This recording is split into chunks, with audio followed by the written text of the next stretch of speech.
Bueno, entonces, siguiendo el ejercicio anterior, donde les decía que no tenemos ninguna, vamos a suponer que no tenemos ninguna estructura de control repetitiva para utilizar, fíjense todo el código que tenemos que escribir para poder cumplir con el objetivo, que es analizar estos 5 números y obtener los resultados del análisis de esos 5 números. En el caso en donde el día de mañana me digan, bueno, no son 5 valores, son 15, esto básicamente se iría aumentando la cantidad de código que necesito, así como también las variables que yo voy a necesitar. Es un código bastante difícil de mantener y de modificar a futuro.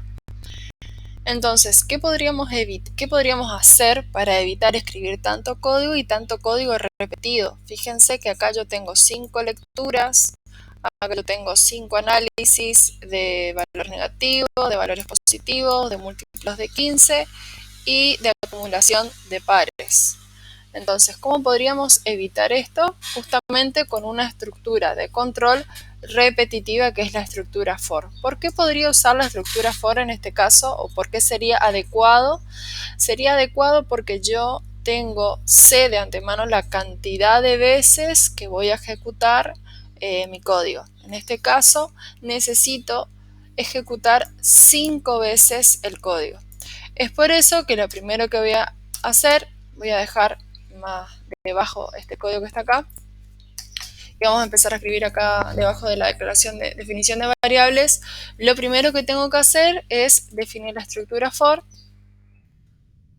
Voy a definir con una variable i, que la inicializo en 0, y donde voy a definir la condición. Yo necesito que este bucle se itere 5 veces. Es por eso que si yo arranco con un i en 0, la condición de salida debería ser que i sea menor que 5. ¿Por qué? Porque haciendo esta condición y aumentando de 1 en 1, lo que yo voy a lograr es que se itere con i igual a 0, con i igual a 1, con i igual a 2, con i igual a 3, con i igual a 4. Con i igual a 5 ya no se va a iterar. Entonces con 0, 1, 2, 3, 4 se va a iterar, es decir, voy a iterar 5 veces mi bucle. Es por eso que esta estructura de control for así definida se va a iterar 5 veces, que es justamente lo que yo necesito. Bueno, entonces ahora, ¿qué es lo que voy a necesitar? Ya definí la estructura de control repetitiva que voy a necesitar y definí cuántas veces lo tengo que iterar, que son 5 veces, y definí la condición necesaria para justamente iterar 5 veces. Lo que yo necesito ahora entonces es definir qué es lo que yo necesito repetir. Para eso entonces, fíjense que lo primero que hacíamos acá es la lectura de datos de entrada. Bueno, entonces, de momento esto lo necesito imprimir una sola vez. Entonces lo que voy a hacer acá es avisar, lo pongo fuera del bucle porque quiero que se itere una sola vez. Fíjense que todo lo que yo escriba dentro de este bucle se va a iterar 5 veces. Si yo esto que está acá lo pongo acá adentro, este mensaje de ingresar 5 números enteros se va a imprimir 5 veces. Como yo quiero imprimir el mensaje una sola vez, lo pongo acá fuera del bucle y este código se va a ejecutar una sola vez porque no está dentro de ninguna estructura de control repetitiva. Entonces, lo segundo que necesito hacer es leer ese valor por teclado. Ahora yo no voy a tener la definición de 5 números, sino voy a necesitar solamente una variable, que vamos a llamarla num, bueno, vamos a llamarla n. Ese n en cada una de las iteraciones va a significar cada uno de los números que va a ir ingresando el usuario en cada una de las iteraciones. Eso quiere decir que entonces, la primera vez voy a estar leyendo un número y lo voy a estar guardando en n. n va a valer, por ejemplo, un valor 6. la segunda vez que itere, el usuario va a ingresar otro número, que puede ser un 8, por ejemplo, y 8 va a estar guardándose en n. Es decir, que este n se va a estar seteando por cada una de las iteraciones que yo vaya haciendo. ¿Se entiende? Que en total son 5. Entonces, tengo un número, en la primera iteración va a ser un número x y se va a guardar en la variable n. ¿Qué es lo segundo que tenía que hacer? Acá vamos a poner lo mismo para que se ordene un poquito el código. Lectura de valor por teclado. Entonces, leí el valor por teclado. Y lo segundo que tengo que hacer es lo mismo, analizar si es un valor negativo o positivo. En este caso ya podemos empezar a aplicarlo bien. Eso significa que yo puedo preguntar si n es menor que 0. Si n es menor que 0, si ese número que se acaba de ingresar es menor que 0, entonces yo tengo que sumar en los valores negativos. Si esto no se cumple, quiere decir que n es un valor positivo. Entonces lo que voy a hacer es sumar a n en lo que es valores positivos. Eso quiere decir que voy a sumar cantidad de valores positivos es igual a cantidad de valores positivos más 1. A ver, ahí está. Entonces, si se cumple que ese número que se acaba de ingresar en la primera iteración es menor que 0, lo cuento en cantidad de negativos. Y si eso no se cumple, lo cuento en cantidad de positivos. ¿Qué me falta analizar de ese número que se acaba de ingresar? Esto lo vamos a ir borrando. Cantidad de negativos ya lo hice. Cantidad de positivos también. Me falta analizar la cantidad de múltiplos. Entonces tengo que preguntar la misma pregunta que estoy haciendo acá, si n es múltiplo de 15 y si eso se cumple lo guardo en cantidad cant múltiplos, ¿sí? Eso sigue estando igual. Y después me falta preguntar la acumulación de números pares. Entonces, si es par, lo que hago es acumular ese valor en números pares. Acuérdense que ya no tengo n1, n2, n3, n4, n5, sino que tengo solamente números n. Todo esto entonces es lo que ya lo llevé más arriba. Lo puedo borrar.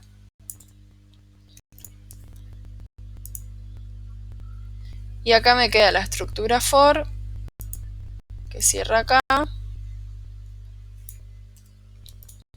Y vamos a analizar qué es lo que me quedó dentro del bucle. Entonces, tengo una variable n. La primera vez que itero, voy a pedirle al usuario que ingrese un valor por teclado. Y lo voy a guardar en n. Vamos a suponer, vamos a hacer las pruebas acá, que n es igual a 8. ¿Sí?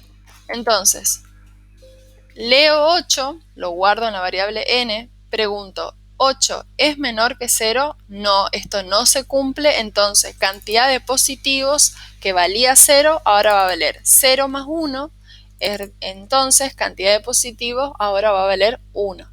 Pregunto si la división de 8 dividido 15 es igual a 0, esto es falso, entonces cantidad de múltiplos, no voy a ejecutar esta línea, entonces cantidad de múltiplos va a seguir en 0. Pregunto si 8 dividido 2, el resto de la división es 0, esto es verdadero, entonces la acumulación de pares que antes valía 0 va a valer 0 más n. n recuerden que es 8, es decir, acumulación de pares ahora va a valer 8, ¿sí? Vamos entonces a la segunda iteración. ¿Por qué? Porque termina este bucle definido acá. Vuelvo a preguntar si esto se cumple y ya no va a valer 0, sino que iba a valer 1. Y lo que pregunto es si 1 es menor que 5. se cumple la condición para que el for siga ejecutándose. Es por eso que vuelvo a entrar al bucle y vuelvo a ejecutar cada una de las líneas de mi bucle. N, entonces N ahora voy a volver a leer, N ahora voy a leer un 2. Entonces, N ahora vale 2. El 8 ya se pisó, no existe más. ¿Se entiende? N ahora vale 2. N, pregunto si N es menor que 0. Esto no se cumple, es decir, que cantidad de positivos va a ser igual a cantidad de positivos que ya valía 1. Le voy a sumar 1 más, es decir, que cantidad de positivos ahora va a valer 2. Termina esta instrucción, pregunta este if y dice 2, la división por 15, el resto es igual a 0, esto es falso, entonces cantidad de múltiplos de 15 queda igual a 0. ¿Sí? Nunca entré acá, entonces cantidad de múltiplos de 15 sigue en 0. Pregunto si la división de 2 dividido 2, el resto es 0, es verdadero. Acumulación de pares, que ya valía 1, porque entré en la instrucción anterior, ahora va a valer 1 más n. Perdón, acumulación de pares valía 8, ¿verdad? Porque acá estamos acumulando. Entonces, acumulación de pares valía 8, que era el n anterior. Ahora, acumulación de pares va a valer 8 más 2.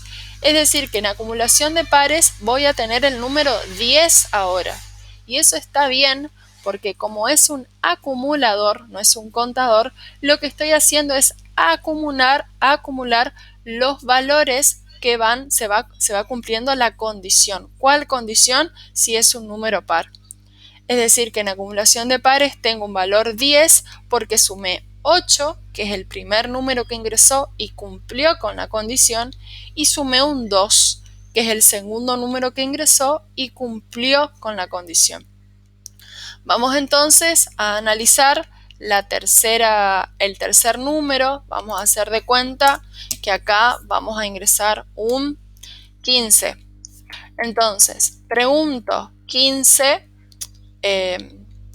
bueno, itero de vuelta, fíjense que esto se va a cumplir, va a evaluar la condición y va a ser igual a 2, se va a cumplir, vuelve a iterar. Entonces, n, vuelvo a leer, n ahora vamos a suponer que se ingresó por teclado un 15, pregunta si 15 es menor que 0, esto no se cumple, entonces viene acá, se ejecuta esta instrucción, cantidad de positivos, en este caso ahora ya va a valer 3, porque valía 2, va a venir acá, se va a ejecutar esta instrucción y cantidad de positivos que valía 2 le voy a sumar 1 más. Entonces cantidad de positivos ahora vale 3. Pregunto si 15, el resto de la división de 15 por 15 es igual a 0, esto es verdadero, entonces cantidad de múltiplos que antes valía 0, ahora va a valer 1. ¿Por qué? Porque le sumo lo que ya valía, que es 0, más 1. Cantidad de múltiplos entonces ahora vale 1. Pregunto entonces ahora si la división, el resto de la división de 15 por 2 es igual a 0, esto es falso, es decir que acumulación de pares no voy a entrar acá y acumulación de pares va a seguir estando en 10. Y eso está bien porque solamente tenía que tener en cuenta los valores que eran pares, ¿sí? Como 15 no es par, no debería sumarlo en esta variable que es acumulación de pares. Entonces, cuando termine de iterar estas 5 veces, yo voy a estar analizando en cada una de las iteraciones cada número que se ingresó, ¿sí? Y cada número que se ingresó, que está representado por la variable n, voy a evaluar si es negativo, si es positivo, si es múltiple o si lo tengo que acumular en la variable acumulación pares. Fíjense que con este código de acá, yo puedo ahorrar muchísimas líneas de código que estaba usando en el caso anterior sin una estructura repetitiva. Fíjense todas las líneas que yo me puedo ahorrar. Si el día de mañana me dicen, bueno, el ejercicio ya no quiere que ingrese 5 números enteros, sino que quieren que ingresen 10 números enteros, lo único que yo tendría que hacer es cambiar mi condición de la estructura for, que me va a determinar cuántas veces se tiene que iterar el bucle, y obviamente cambiar el mensajito acá para que el usuario sepa que ahora van a ser 10 números los que tengo que ingresar por teclado. Y nada más que eso. Lo demás ya va a estar dado. Fíjense que acá me falta una llave y me acabo de dar cuenta. Lo demás ya va a estar dado por el mismo bucle, que va a seguir funcionando y va a iterar la cantidad de veces que nosotros querramos. Es decir, acá ya no quiero 5 números, quiero 10, y lo único que tengo que hacer acá es cambiar esta variable. Imagínense si de la otra forma, sin usar una estructura de control repetitiva, yo tendría que volver a primero crear 10 variables acá y analizar cada una de esas variables 10 veces. Así que esa es la importancia que nosotros tenemos al utilizar estas estructuras de control repetitivas.